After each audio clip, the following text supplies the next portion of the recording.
ወደ ኖህ መርከብ ለመጨረሻ ጊዜ የገባችው እንስሳ።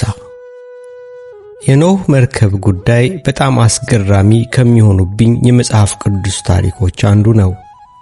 ዲያቆን ሄኖክ ኃይሌ።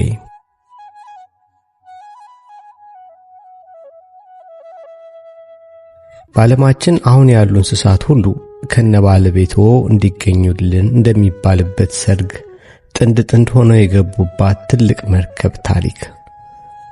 ዳግም ለሰው ልጆች ወላጆች ለመሆን የተመረጡ 4 ወንዶችና 4 ሴቶች ብቻ የተሳፈሩባት ትልቅ መርከብ ሁኔታ ትኩር ብሎ ላየው አስገራሚ እውነታዎችን ያዘለ ነው። ከሁሉ በላይ ግን መርከቢቱ የቤተ ክርስቲያን ምሳሌ መሆኗ ብዙ ነገርን እንድናስብ ያግዘናል።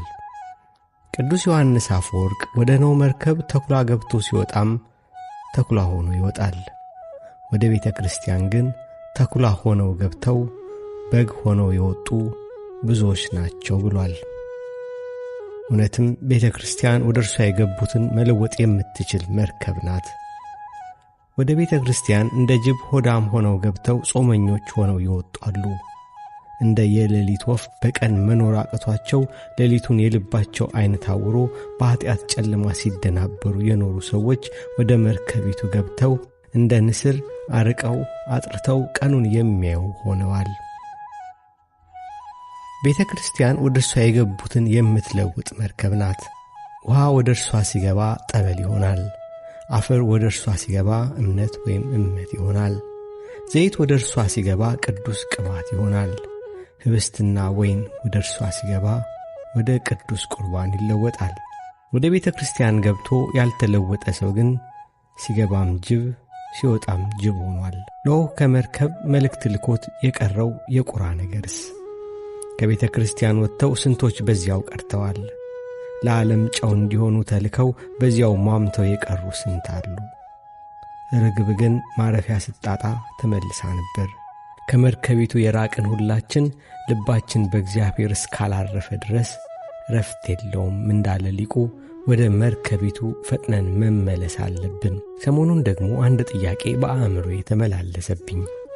ወደ ኖህ መርከብ ለመጨረሻ ጊዜ የገባው እንስሳ ማን ሊሆን ይችላል የሚል። ይህን ጥያቄ በግልም በጉባኤ ላይም ሰዎችን ጠይቄ ነበር። መቼም ለዚህ ጥቅስ አያስፈልገውም። ኖህ ቆሞ እንስሳቱ እስኪገቡ ድረስ እንደጠበቀና ማንንም እንስሳ ጥሎ እንዳልገባ የታወቀ ነው። በዚህ ምክንያት እንስሳቱ ወደ መርከቢቱ የሚገቡት እንደደረሱበት ቅደም ተከተል ነው። ክንፍ ያላቸው በረው ቀድመው ይገባሉ። እንደ ጥንቸል፣ እንደ ካንጋሮ፣ እንደ ሚዳቋ ያሉትም እየዘለሉ ፈጥነው ይገባሉ። ወደ ቅድስት ቤተ ክርስቲያን ነፍሳቸውን ለማዳን ፈጥነው በረው የገቡ እንደ ሚዳቆ ዘለው የደረሱ ብርቶች አሉ። እንደ ፒኮክ ያሉ ባለ ውብ ክንፎች፣ እንደ ቀጭኔ ያሉ ባለ ረጅም አንገቶች፣ እንደ ጃርት ያሉ ሌላው ላይ የሚሰካ እሾህ የለበሱ እንስሳት ወደ መርከቧ ገብተዋል። በቤተ ክርስቲያን እንደ ፒኮክ አምሮ መታየት መዘባንን የሚወዱ ለታይታ የሚገዙ ብዙዎች ገብተዋል። እንደ ቀጭኔ አንገታቸውን ከፍ አድርገው ሰውን ቁልቁል የሚመለከቱና አንገታቸውን እንደሚያገዝፉ የዕብራውያን ሴቶች አይነት ሕይወት ያላቸውም ገብተዋል። እንደ ጃርት በክፉ ንግግር የሰውን ልብ ላይ የሚሰኩት ጥላቻን የተላበሱ ሰዎችም ገብተዋል።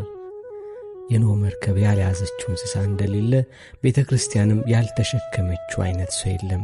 ወደ ጥያቄው ስንመለስ በእኔ ግምት ወደ መርከቡ በጣም ዘግይታ የገባችው ኤሊ ነበረች። በላያ ድንጋይ የተጫናትን እጅግ ቀርፋፋዋ ኤሊን የማይቀድም እንስሳ መቼም አይኖርም። ምንም ብትዘገይም ኖህ እስከ መጨረሻው ጠብቆ አስገብቶ ለዘር አትርፏታል። የኤሊ ዘሮችም ኖህ ዘርን ባያስቀርልን ኖሮ እንደ ዳይኖሰር በጠፋን ነበር ብለው ኖህን ማመስገናቸው አይቀርም። እግዚአብሔር ምንም ብትዘገይ ኤሊ ሳትገባ መርከቡን ግን አልዘጋውም። የኤሊ በመርከቡ መትረፍ በቤተ ክርስቲያን ልንተርፍ ተስፋ ለምናደርግ ለእኛ ትልቅ መጽናኛችን ነው። ወዳጄ፣ ወደ ቤተ ክርስቲያን ለመምጣት እንደ ወፍ ትበራለህ? እንደ ሚዳቆ ትዘላለህ? ወይስ እንደ ኤሊ ትጎትታለህ? እግሮችህ ለመንፈሳዊ ነገር ሲሆኑ አቅም እያጡ አልተቸገርክም? ልብህ ቢፈልግም እንደ ኤሊዋ የተጫነ የኃጢአት ድንጋይ አላንቀሳቀስ ብሎ አላዘገየህም? እንዲህ ከሆነ አትጨነቅ። መርከቧ ቤተ ክርስቲያን አንተን ሳትይዝ ጥላ ወዴትም አትሄድም። ጉዞውን እስካላቆምክ ድረስ ትጠብቅሃለች። እየተጎተትክም እየተሳብክም ቢሆን አንተ ብቻ ወደ ደጇ ገስግስ። አንተ ብቻ መንገድ ጀምር እንጂ ፈጣሪ በሩን የሚዘጋው አንተ እስክትገባ ጠብቆ ነው። ከቅዱስ ኤፍሬም ጋርም እንዲህ ብለህ ለምነው፣ ብበድልህም እንኳን አሁንም በርህን እያንኳኳው ነው። እየተጎተትኩም ቢሆን አሁንም የምጓዘው ወደ አንተ ለመምጣት ነው። ዲያቆን ሄኖክ ኃይሌ